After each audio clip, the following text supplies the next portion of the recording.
All right, folks, back in the garage today. Got a old E30 project. It's an 87 325. Have a front end conversion to a 91 body style. Over here you can see my Z. We'll get to that later. Got a lot of projects laying around the house that we're going to be getting to on this channel. Today we're addressing a wobble that we've had in the steering. Previously I determined that the inner rack bushings are shot. The rack is what's moving and it's not the inner outer tie rods. And I've already started taking it apart.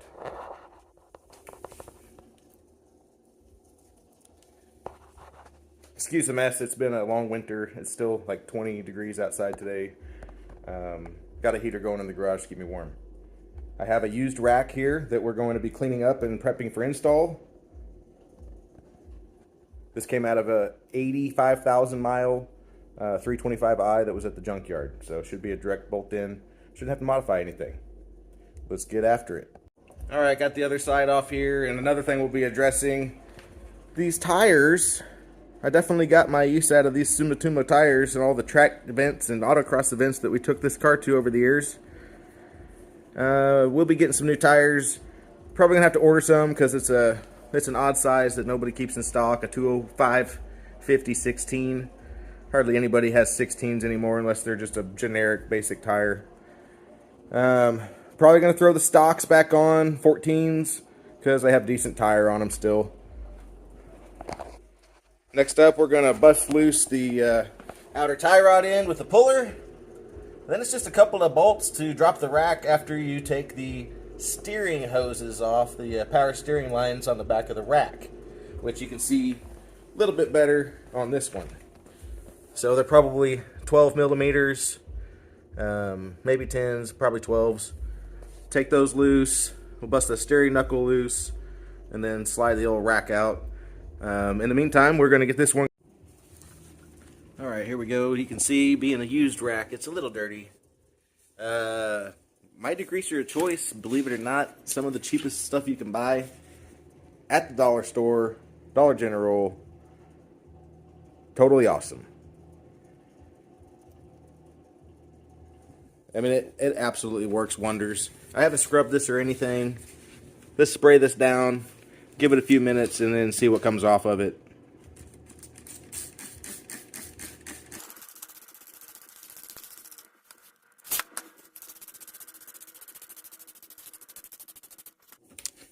Generously applied. I will let that sit for about 5 minutes and then we will come back and agitate a little bit and see what wipes off of there. Alright, here you can see the outer tie rod nut that we need to take loose. That nut would be a 17 millimeter. Since we're replacing the whole rack, after that we don't have to worry about pulling the inner tie rods off or anything like that. We have a full complete rack we're going to swap in, so we don't have to swap anything over. So the tools you're going to need are going to be a 17 millimeter socket and or wrench. You're going to need a tie rod end puller, preferably, so you don't have to beat on these things, because a lot of times that doesn't work. And then it'll just take a few minutes to take it off.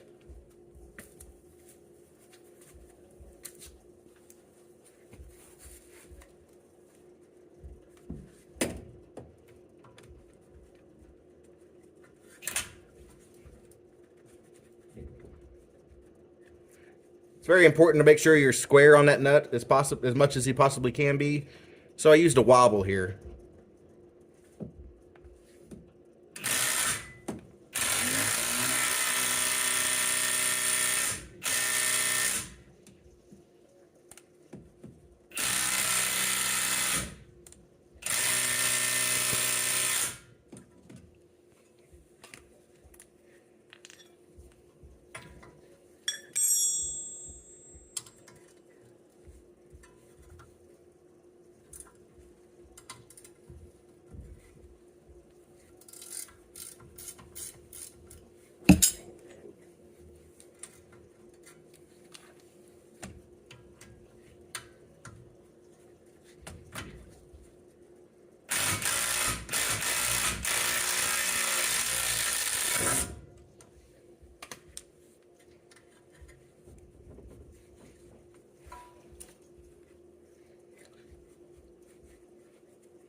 This is your puller. This goes over the tie rod, pushes it down through the socket.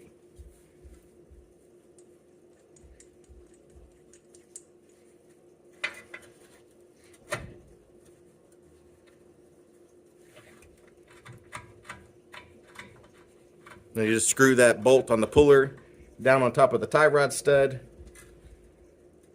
and it starts to wedge it out for you.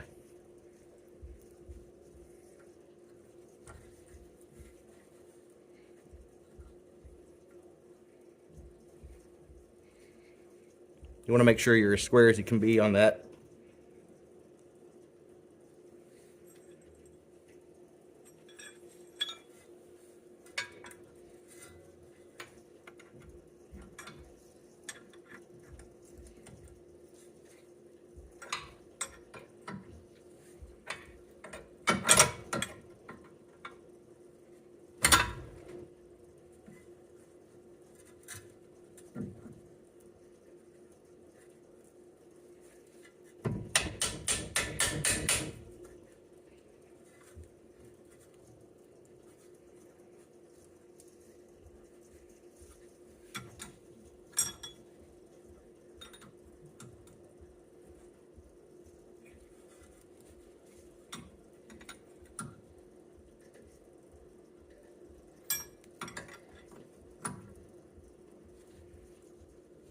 We had an issue where it walked off the nut.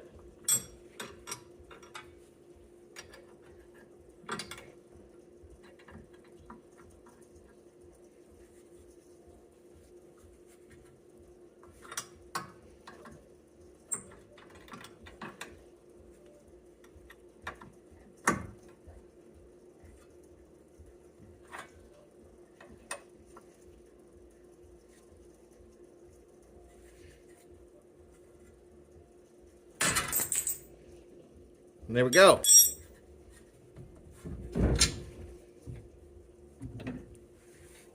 Next step, we'll just go on towards the rack, pull those bolts and those lines. And then we'll put in the new rack after we get it cleaned up. All right, we've given this a few minutes. I always keep these cheap dollar store brushes handy. They're literally like $1, and I use them to scrub stuff off, rinse them out, scrub them again. If you had a power washer, and some of this is probably black paint, so I don't know how much of this is going to come off, but if you have a power washer, spray that down, hit it with the power washer, coming right off. I'm not using a power washer. I have one because it's 25 degrees outside.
All right, we'll let that sit for a few more minutes. So we'll check it again and wipe it off. All right, so we've let this sit for a little bit, and we're gonna wipe some of this off and see. Oh yeah. So definitely was painted black. I'm not gonna paint it back black.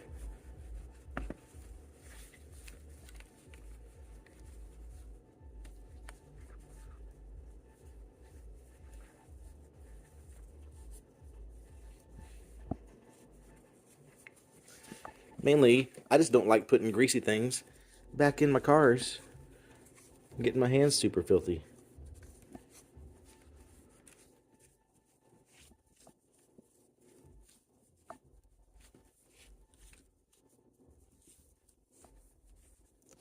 You can see just how good. Get down in there.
Quite a bit of grease. A little bit of scrubbing, not much effort.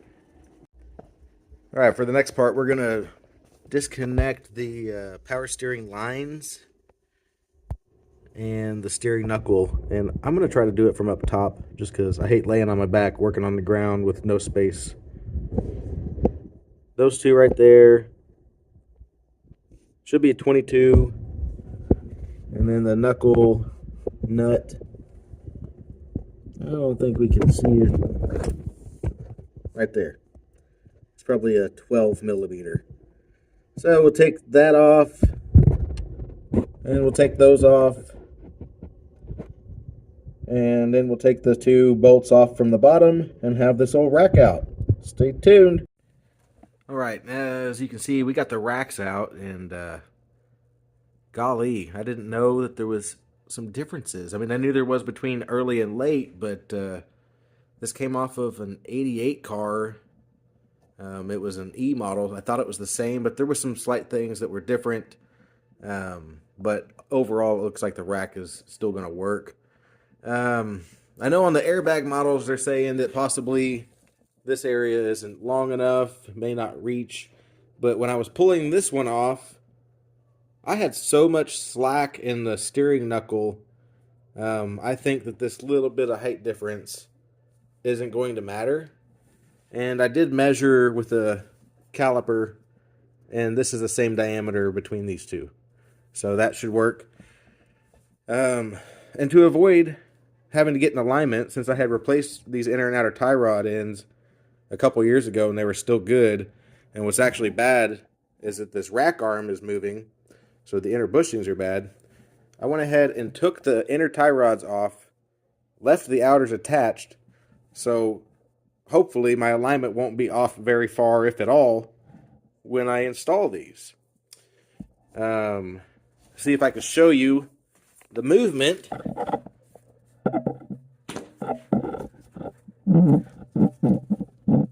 I don't have enough leverage, but essentially, when you would check the front end, 9 out of 10 people would have guessed it was just an inner tie rod. But if you pull the boot back, when you were doing that, you could see this whole arm move up and down or back and forth. So that whole rack needs to really be rebuilt. But I think I gave $50 for that at the salvage yard. And some of the later model BMW racks will work too, with a little bit of modifications and even give you a better steering ratio.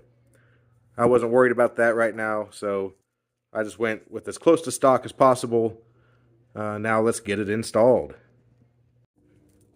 I wanted to point out too, one of the ways to get the rack out without having to lift the motor or drop the pan, you bend those tabs down just slightly, or just one of them. Pretty soft metal, it'll bend right back.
There. Come on.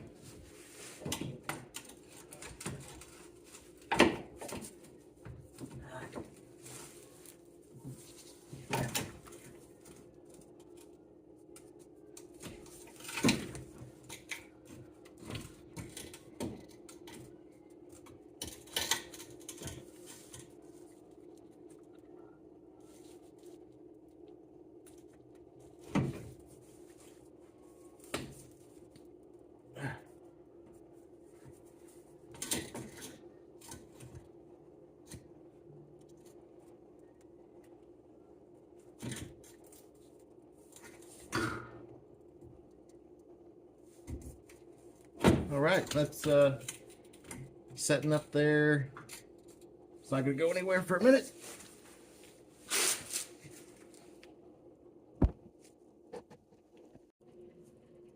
Okay, I got the rack hanging there. Went ahead and installed the nuts on the tie rod so it won't drop down too far for me. I'm gonna work on trying to get that steering knuckle connected to the rack,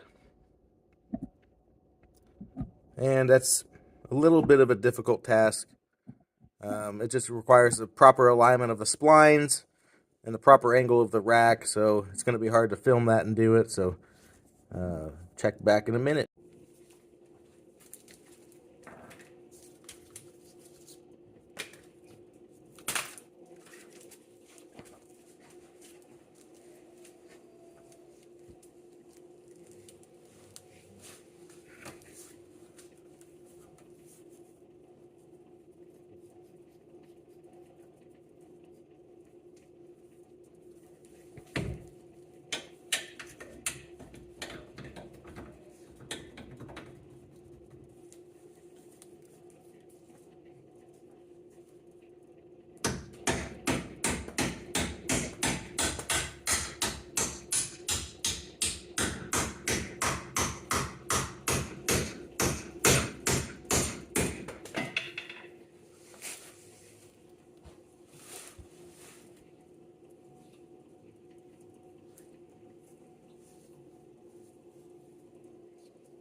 This one's a little bit tricky. You have to hold it in your fingers like this and kind of slide it up in the hole there, if you know what I mean.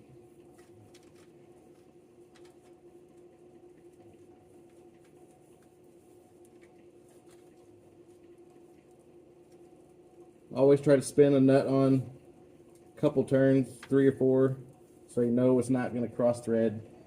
When you go to tighten it down, 15 millimeter, put a wrench on the top, socket on the bottom, tighten her down.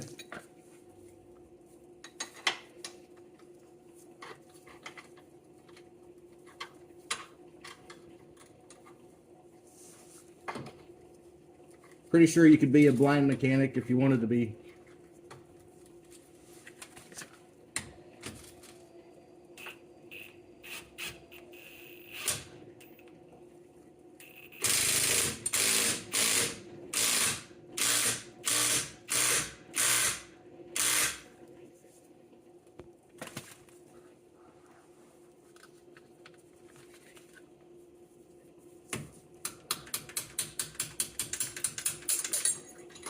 Almost got the wrench stuck.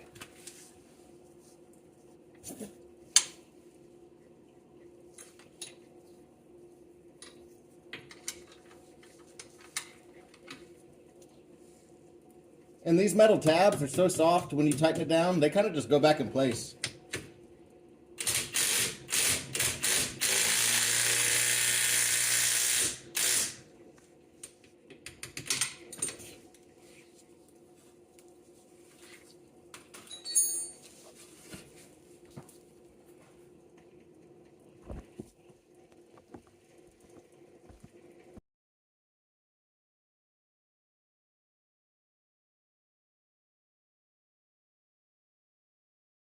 All right, folks, the hardest part of this, and probably any steering rack, is going to be, first of all, getting that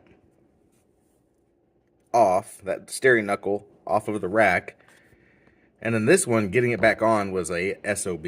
I had to use a combination of heating it up with a torch. I just heated up the metal there.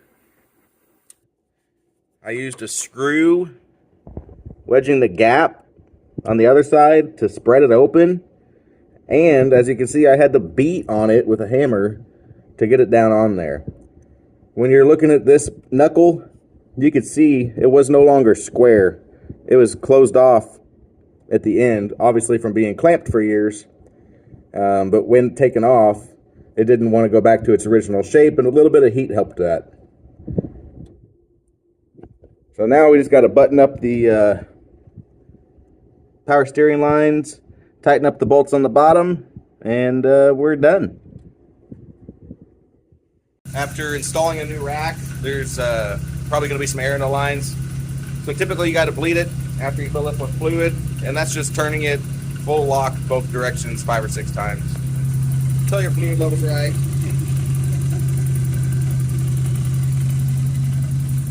Then of course check for leaks, then put it on the ground and go for a test drive. Very important to get an alignment because it's probably not going to be right.